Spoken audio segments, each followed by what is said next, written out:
20ാം ജന്മദിനം ആഘോഷിക്കുന്ന ഉത്കർഷ് എന്ന പുതിയ പദ്ധതിക്ക് ആരംഭം കുറിക്കുന്ന ഈ ജന്മദിനത്തിൽ വിളിച്ചു ചേർത്തിട്ടുള്ള സദസ്സിൽ പങ്കുചേരുന്ന എല്ലാ സുമനസ്സുകൾക്കും ഈ ചടങ്ങിന് അധ്യക്ഷം വഹിക്കുന്ന ഡോക്ടർ മോഹൻ കുന്നുമ്മൽ,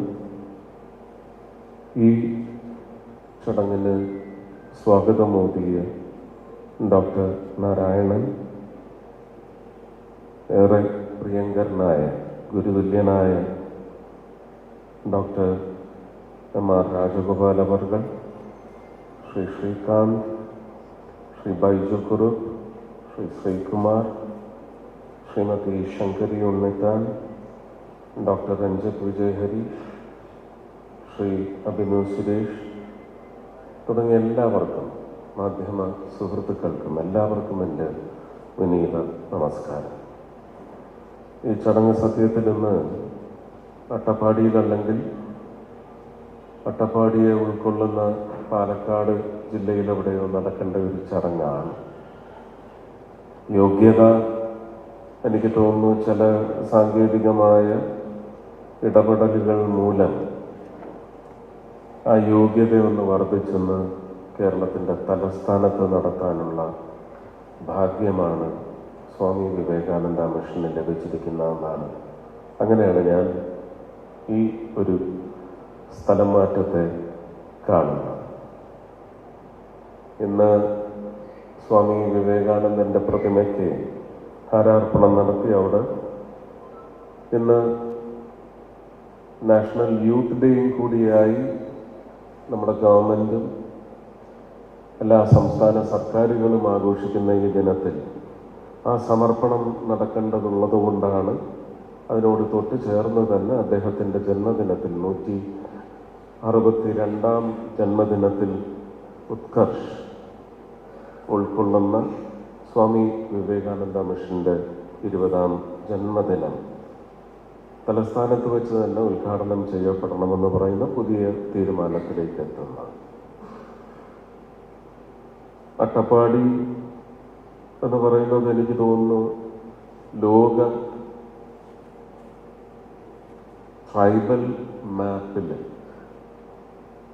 മഹനീയ സ്ഥാനമലങ്കരിക്കുന്ന ഒരുപക്ഷെ കേരളത്തിലെ ഏറ്റവും വലിയ പഞ്ചായത്തെന്നുകൂടി വിശേഷിപ്പിക്കാവുന്ന പ്രദേശമാണ് അട്ടപ്പാടി.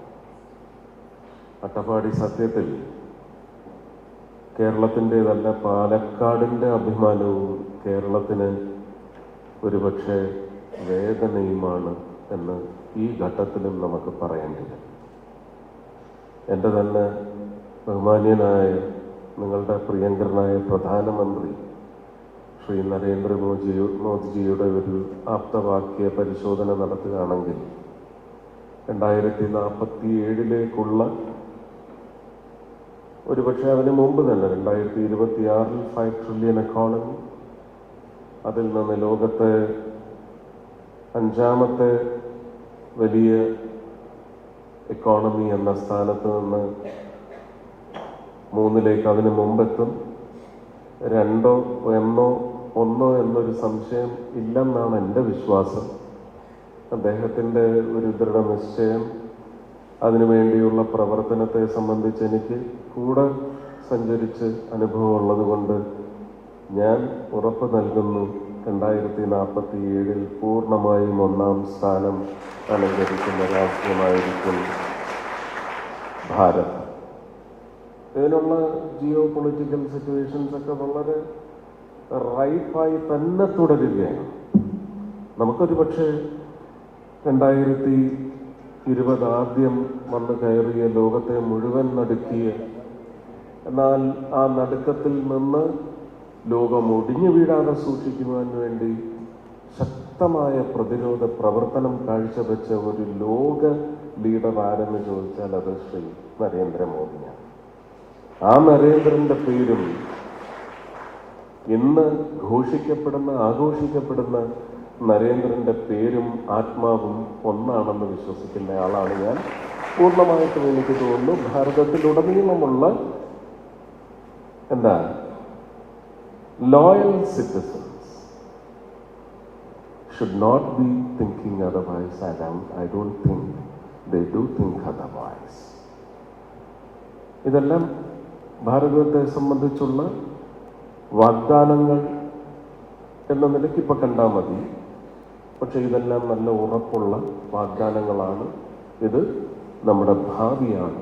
നമ്മളിത് നമ്മുടെ മക്കളും അവരുടെ മക്കളും വരാൻ പോകുന്ന തലമുറകളും എല്ലാം ഒരുപക്ഷെ പുതിയൊരു ചരിത്ര രചന വളരെ അഭിമാനത്തോടെ മുന്നോട്ട് കൊണ്ട് നടക്കുന്ന ഭാരതത്തിൻ്റെ മക്കളും കൊച്ചുമക്കളുമായി തീരും. അതൊരു വശം. ഡോക്ടർ മോഹൻ കുന്നുമ്മൽ ഇവിടെ സൂചിപ്പിച്ചതുപോലെ അങ്ങനെ ഒരു അവസ്ഥ ഉണ്ടാകുമ്പോൾ അട്ടപ്പാടിയും അതുപോലെയുള്ള പിന്നോക്ക പ്രദേശങ്ങളും അവരുടെ സംഭാവന എന്തായിരിക്കും ഈ വളർച്ചയിൽ അല്ലെങ്കിൽ മുന്നേറ്റത്തിൽ എന്ന് പറയുന്നത് വളരെ വികാരമുണർത്തുന്ന ഒരു വിചാരവുമാണ്, ഒരു ചിന്തയാണ്, ഒരവസ്ഥ. അതുകൊണ്ടാണ് ഞാൻ പറഞ്ഞത് പാലക്കാടിന് അഭിമാനം, കേരളത്തിന് വേദന എന്ന് ഞാൻ പറഞ്ഞത്. അതുകൊണ്ടാണ് അദ്ദേഹം ഇവിടെ സൂചിപ്പിച്ചു. ഞാൻ 2016 രാജ്യസഭാ അംഗമായി സത്യപ്രതിജ്ഞ ചെയ്ത് ഏതാണ്ട് 1 മാസം കൊണ്ടാണ് എനിക്ക് എൻ്റെ അതർ ഡെസിഗ്നേഷൻസ് ഇതൊക്കെ എനിക്ക് ചാർജ് കിട്ടുന്നത് ഏതാണ്ട് 1 മാസം കൊണ്ടാണ്. സ്റ്റാൻഡിംഗ് കമ്മിറ്റി നോക്കിയപ്പോൾ തീർച്ചയായിട്ടും എന്നെ ഒരു കലാകാരൻ എന്ന നിലയ്ക്കും സിനിമയുടെ ഒരു കണക്കിൽ കൂട്ടാവുന്ന ഒരാളെന്ന നിലയ്ക്കും standing committee related to IT and information broadcasting. Consultative committee എനിക്ക് താല്പര്യമില്ലാത്ത വിഷയമല്ല. ഒരുപക്ഷെ എൻ്റെ സാന്നിധ്യം അത് ഒരുപക്ഷെ കേരളത്തിൻ്റെ യാത്രയുടെ പ്രശ്നങ്ങളിലൊക്കെ ഗണ്യമായ ഇടപെടൽ നടത്താവുന്ന ഒരവകാശം എനിക്ക് പതിച്ച് തന്നുകൊണ്ട് നമ്മുടെ പ്രവാസികളുടെ എല്ലാ വിഷയങ്ങളിൽ നമുക്കൊരുപക്ഷെ മാറ്റം കൊണ്ടുവരുന്നതിന് വേണ്ടി ഇടപെടാനുള്ളൊരു സൗകര്യാർത്ഥം സിവിൽ ഏവിയേഷനിലാണ്. ഞാൻ എപ്പോഴും ഓർക്കുന്നു ആ ഒരു കുറിപ്പ് എൻ്റെ ചോയ്സ് ചോദിച്ചപ്പോൾ ഞാൻ ആദ്യത്തെ 2 സ്ഥാനത്ത് എഴുതിയത് ട്രൈബൽ കൺസൾട്ടേറ്റീവ് കമ്മിറ്റി എന്നാണ്. ആർക്ക് വേണമെങ്കിലും പരിശോധിക്കാം. 3ാമത്തേതായിരുന്നു സത്യത്തിൽ സിവിൽ ഏവിയേഷൻ. ചോയ്സ് തന്നിരുന്നു, അതിൽ നിന്ന് ഞാൻ സെലക്ട് ചെയ്തു. അതിൽ ട്രൈബൽ ചോയ്സിൽ ഇല്ലായിരുന്നു. അതിന് മതിയായ കാരണമുണ്ട്. സിവിൽ ഏവിയേഷനാണ് എനിക്ക് തന്നത്. ഞാൻ ആദ്യത്തെ 3 വർഷവും ഓരോ വർഷവും മെമ്പേഴ്സ് ഇങ്ങനെ റിട്ടയർ ചെയ്ത് പോകുമ്പോൾ ഒഴിവ് വരുന്നതനുസരിച്ച് ഞാൻ വീണ്ടും അപേക്ഷിച്ചു കൊണ്ടിരുന്നു. പക്ഷെ തന്നില്ല. 19 ഞാൻ തൃശ്ശൂരിൽ നിന്ന് തോൽവി ഏറ്റുവാങ്ങി ചെന്ന് ഞാൻ ആദ്യം പറഞ്ഞത് ഇനിയെങ്കിലും എനിക്കിത് മാറ്റി ട്രൈബലിലേക്ക് തരണം. അന്ന് അദ്ദേഹം പറഞ്ഞത് ട്രൈബൽ കൺസൾട്ടേറ്റീവ് കമ്മിറ്റിയിൽ മുഴുവൻ പിന്നോക്കക്കാരാണ് അംഗങ്ങൾ. ഒരു മുന്നോക്ക സമുദായത്തിൽപ്പെട്ട ആളിന് അവിടെ സ്ഥാനമില്ല എന്ന് പറയുന്ന ഒരു ധാരണയാണ് തുടർന്ന് പോകുന്നത്. ഇത് ഒരുപാട് വേദനിപ്പിച്ചു. ഞാൻ അദ്ദേഹത്തോട് എൻ്റെ സൈലന്റ് വാലി ഒരുപക്ഷെ 1979 മുതൽ അട്ടപ്പാടിയുമായുള്ള മാനസികമായ ഐക്യം, ബന്ധം, ദൃഢമായ ബന്ധത്തെക്കുറിച്ചൊക്കെ എൻ്റെ പ്രവർത്തനങ്ങൾ അവിടെ ഒരു ഗ്രാമത്തിന് പോലും, ഗൊഞ്ചിയൂർ ഗ്രാമത്തിന് അവർ ആ ഊരിലുള്ളവർ പേര് മാറ്റി സുരേഷ് ഗോപി ഗ്രാമം എന്നാക്കി മാറ്റിയ ചരിത്രമൊക്കെ ഞാൻ അദ്ദേഹത്തോട് പറഞ്ഞതിൻ്റെ പശ്ചാത്തലത്തിൽ ഏതാണ്ട് 1 ആഴ്ച കൊണ്ട് എന്നെ ഷിഫ്റ്റ് ചെയ്ത് ട്രൈബൽ കമ്മിറ്റിയിലേക്ക് അദ്ദേഹം മാറ്റിക്കുകയായിരുന്നു. പക്ഷെ പിന്നീട് അദ്ദേഹത്തിന് അത് അബദ്ധമായെന്ന് തോന്നിക്കാണില്ല. പക്ഷെ എൻ്റെ കേന്ദ്ര ക്യാബിനറ്റ് മന്ത്രിക്ക് പോലും ഞാൻ അദ്ദേഹം ചെയർ ചെയ്യുന്ന മീറ്റിങ്ങുകളിൽ ക്യാബിനറ്റ് മന്ത്രി ചെയർ ചെയ്തേ മതിയാവും, കൺസൾട്ടേറ്റീവ് MOSമാരും ഉണ്ടാവും.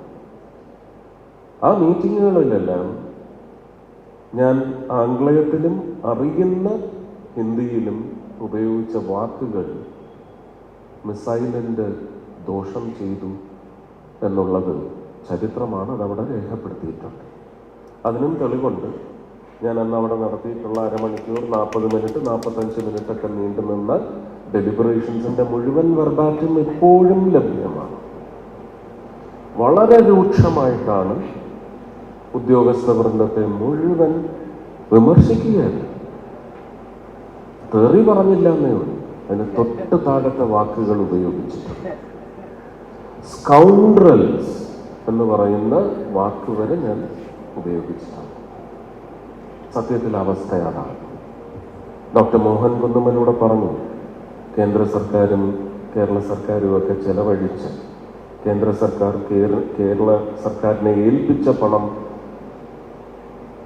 ചെലവഴിച്ച് എന്ന് ഞാൻ പറയില്ല, അങ്ങനെ വന്ന പണത്തിൻ്റെ ഘനം ചോദിച്ചാൽ ഏതാണ്ട് 37,000 കോടിയാണ്. ഇതിൽ എത്ര 100 കോടി നിങ്ങൾക്ക് കേരളത്തിലെ ആദിവാസി ഊരുകളിൽ കാണാനാവും, അല്ലെങ്കിൽ അതിൻ്റെ ഫലം നമുക്കവിടെ കാണാനാവും എന്ന് പറയുന്നതാവണം അന്തിച്ചർച്ച. ആർക്കും ഇതിലൊന്നും സമയമില്ല. കാരണം അവരൊരു ഗണ്യമായ വോട്ട് ബാങ്ക് അല്ല. സ്റ്റേബിൾ ഫുഡിനെ കുറിച്ചുകൂടെ പറഞ്ഞു. ഞാൻ ആദ്യം ഉപയോഗിച്ച വാക്ക് കറക്റ്റാണ്, stable food. Stable food is food for stability, sustenance. നമ്മൾ അവരുടെ പറമ്പ് മുഴുവൻ പിടിച്ചെടുത്തു. അവർക്ക് 5 ഏക്കർ വെച്ച് മഹാനായ മുഖ്യമന്ത്രി പതിച്ചു കൊടുക്കാനും കൽപ്പിച്ചു. അവിടെയൊക്കെ കഷ്ടിച്ച് ഒരടി മണ്ണും അതിന് താഴോട്ട് പാറയുമുള്ള ഇടത്താണ് പോയി ഇതാണ് നിന്റെ 5 ഏക്കർ എന്ന് പറഞ്ഞ് അവനെ ഇറക്കിയിട്ടുണ്ട്. വലിയ യുദ്ധസമാനമായ സമരങ്ങളൊക്കെ യോഗ്യരായ ആൾക്കാരാണ് നടത്തിയത്, മുത്തങ്ങ സമരം പോലെ. പക്ഷെ അവരെയൊക്കെ അയോഗ്യതയുടെ കുരുക്കുകളിൽ പെടുത്തി ആ സമരം തന്നെ അടിച്ചമർത്തിയത് വഴി ഒരുപക്ഷെ ഒരു സമൂഹത്തിൻ്റെ ജീവനത്തെയാണ് തകർത്ത് കളഞ്ഞത്. 2047 നമ്മൾ കാണുന്ന വളരെ വർണ്ണശബളമായ കാഴ്ചകളിൽ ഈ അടിച്ചമർത്തപ്പെട്ട വിഭാഗത്തിൻ്റെ അംശം എത്രമാത്രം പുഷ്പിതമായിട്ട്, അല്ലെങ്കിൽ പുഷ്പം ഇതാ തുളുമ്പാൻ പോകുന്നു എന്ന് പറയുന്ന കാഴ്ച നമുക്ക് സമ്മാനിക്കും. വിലയിരുത്തപ്പെടണം. എല്ലാവർക്കും തുല്യാവകാശം എന്ന് തന്നെ വിചാരിക്കണം. Uniform rights, uniform civil rights, ഇതുകൊണ്ട് മാത്രമാണ് പറയുന്നത്.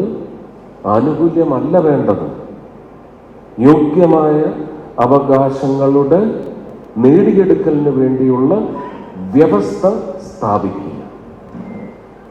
യൂണിഫോം സിവിൽ കോഡ് ഇത് വന്ന് തന്നെ മതിയാവണം.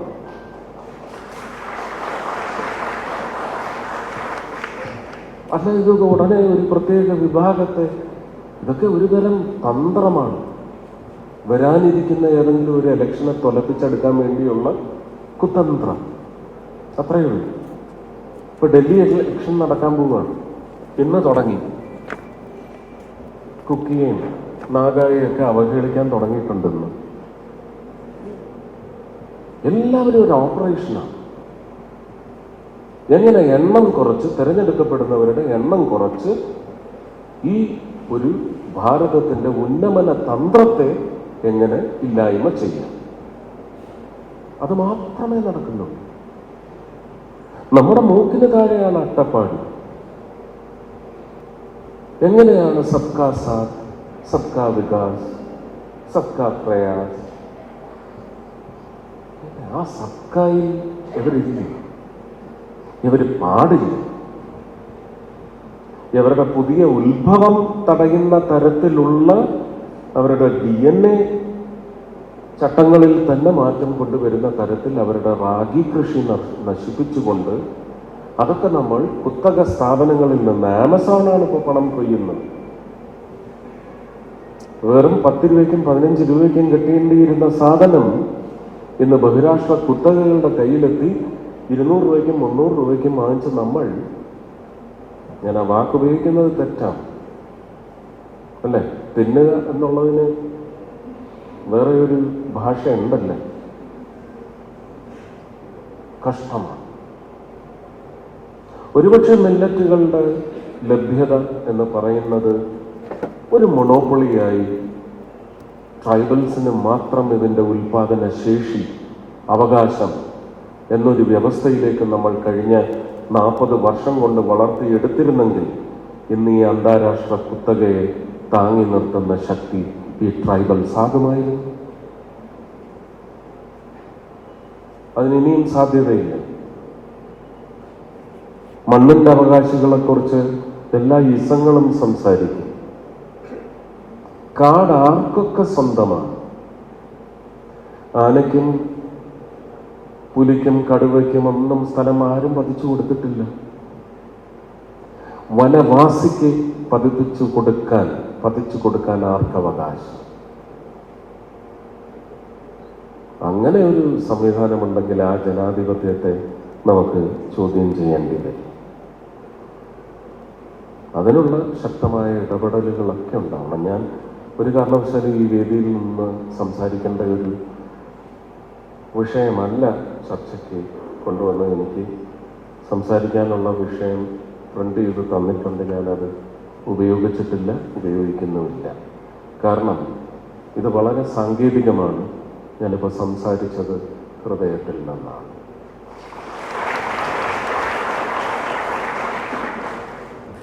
ഈ മാറ്റങ്ങളൊക്കെ ഉണ്ടാവുന്നതാണ് നവോത്ഥാനം. നവോത്ഥാനത്തിൽ നമ്മൾ കാസ്റ്റ് ആൻഡ് ക്രീഡ് കണ്ടുകൂടാം. നവോത്ഥാനം എന്ന് പറയുന്നത് മനുഷ്യന്റെ, അതുപോലെ തന്നെ മനുഷ്യൻ എന്തൊക്കെ അംശങ്ങൾ വിശ്വസിച്ച് ജീവിക്കുന്നു, അത് മണ്ണായാലും മരമായാലും മൃഗമായാലും മനുഷ്യനായാലും, മനുഷ്യൻ അതിൽ അവസാനത്തെ സ്ഥാനമേ ഉള്ളൂ. ഡാർവിൻ്റെ പ്രോസസ് ഓഫ് എവല്യൂഷൻ പരിശോധിച്ചാലും എവിടെ നിന്നാണ്? ഒരു അണുവിൽ നിന്നാണ്, അമീബയിൽ നിന്ന് തുടങ്ങിയതാണ് ഈ മഹാൻ. അവസാനം എത്തിയിരിക്കുന്നയാളാണ് മനുഷ്യൻ. അവൻ്റെ ഒരു ഫ്ലോറ എന്താണ്, ഫോണ എന്താണ്, ഇതിൻ്റെ എല്ലാം ഉത്ഭവ സ്ഥാനങ്ങൾ ചരിത്രപരമായി നമ്മളത് ഒരു എന്താണ് അതിൻ്റെ അനക്രോണിക് ഡീറ്റെയിൽസ് എടുത്താൽ there is a clock. 10 താണ്ടാതെ 11 എത്തില്ല. തിരിച്ച് ഈ സൂചി കറങ്ങാറുമില്ല. അപ്പോ മനുഷ്യന് മുമ്പ് അവകാശങ്ങൾ ആർക്കൊക്കെ എന്ന് പറയുന്ന ക്രമീകരണത്തിൽ പെടുത്തി ഒരുപക്ഷെ ആദിമനുഷ്യൻ എന്ന് പറയുന്ന ആ മനുഷ്യന്റെ ഒരു എന്താണ് സ്റ്റോൺ ഏജ് മാൻ, നിയാൻഡർതാൽ മാൻ എന്നൊക്കെ പറയുന്ന ഘട്ടങ്ങളിൽ നിന്നുള്ള എവല്യൂഷണറി പ്രോസസ്സിൽ ഇതെല്ലാം കണക്കിലെടുക്കേണ്ട കാര്യങ്ങളാണ്. നമ്മളിതെല്ലാം സയൻസിനും DNA സ്റ്റഡിക്ക് ഉപയോഗിക്കുന്നുണ്ടല്ലോ. നമ്മുടെ അഡ്വാൻസ്ഡ് മെഡിസിൻ എന്ന് പറയുമ്പോൾ നമ്മൾ ഈ DNA എല്ലാം ചരിത്രത്തിൽ പുറകോട്ട് എത്രയാണ് നമ്മൾ ഒരു പക്ഷേ ഫോസിൽ സ്റ്റഡി വരെ നടത്തുന്നുണ്ട് അല്ലേ? ഫോസിൽസിന്റെ DNA എടുത്ത് പരിശോധിച്ച് എന്താണ് നമുക്ക് കൊറോണയെ തളയ്ക്കാനുള്ള ഏറ്റവും നല്ല എളുപ്പമാർഗം, സേഫ് മാർഗം. അത് രണ്ടാമതേ നോക്കുന്നുള്ളൂ. എളുപ്പമാർഗമാണ് ആദ്യം നോക്കുന്നത്. ലോകവും അത് തന്നെ നോക്കിയിട്ടു. വിഷയം പിന്നെയും തന്നെ മാറിപ്പോകുന്നു. വിവേകാനന്ദ മിഷൻ കഴിഞ്ഞ 20 വർഷമായിട്ട് അട്ടപ്പാടിയിൽ നടത്തുന്നതായ പ്രവർത്തനത്തിന് ആദരവ് അർപ്പിക്കപ്പെടേണ്ടത് തന്നെയാണ് എന്നുള്ളത് കൊണ്ടാണ് ഈ പരിപാടി പാലക്കാട് നിന്ന് ഇങ്ങനെ തിരുവനന്തപുരത്തോട്ട് എൻ്റെ തന്നെ സ്വതസിദ്ധമായ ശൈലിയിൽ പറയുകയാണ്. അങ്ങനെ ഉണ്ടെങ്കിൽ പറയേണ്ടത് ഞങ്ങൾ പാലക്കാട് നിന്ന് ഈ ആഘോഷം ഇങ്ങനെ തിരുവനന്തപുരത്തേക്ക് എടുക്കുക.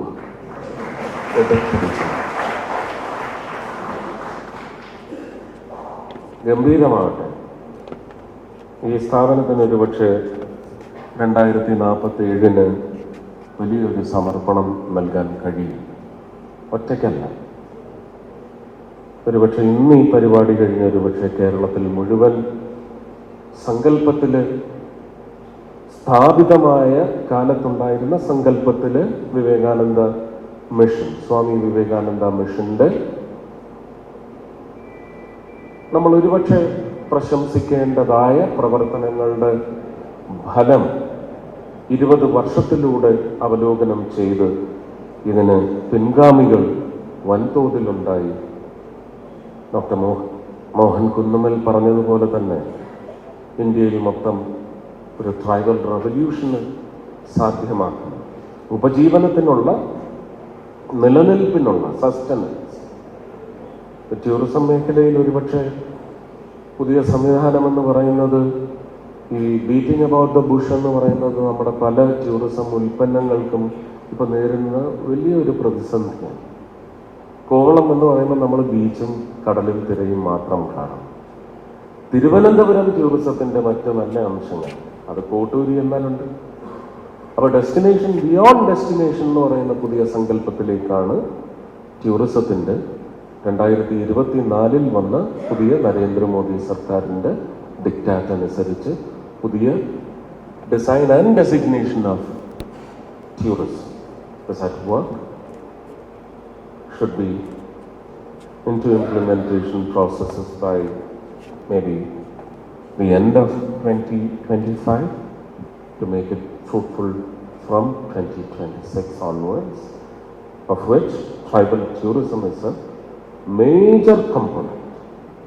അപ്പോൾ ആ വഴിക്കും ട്രൈബൽ മേഖലയിലേക്ക് ഏതാണ്ട് ആ സമയത്തോടു കൂടി UCCയുടെ യൂണിഫോം സിവിൽ കോഡിൻ്റെയും കൂടി പ്രവർത്തനങ്ങളും കൂടി സജ്ജമാക്കി സംയോജിപ്പിച്ചു കൊണ്ടുവന്നു കഴിഞ്ഞാൽ ആദിവാസികൾക്ക് അവരുടെ അവകാശം, വനവാസികൾക്ക് അവരുടെ അവകാശം, വനജീവികൾക്ക് അവരുടെ അവകാശം, മേഖലകൾ തിരിച്ചുവിടാൻ സാധിക്കുക, ഇതൊക്കെ ചെയ്തു കഴിഞ്ഞാൽ എനിക്ക് തോന്നുന്നു we will have a design structure of the democratic India which will be impetus to the possibilities of what is envisaged as 2047.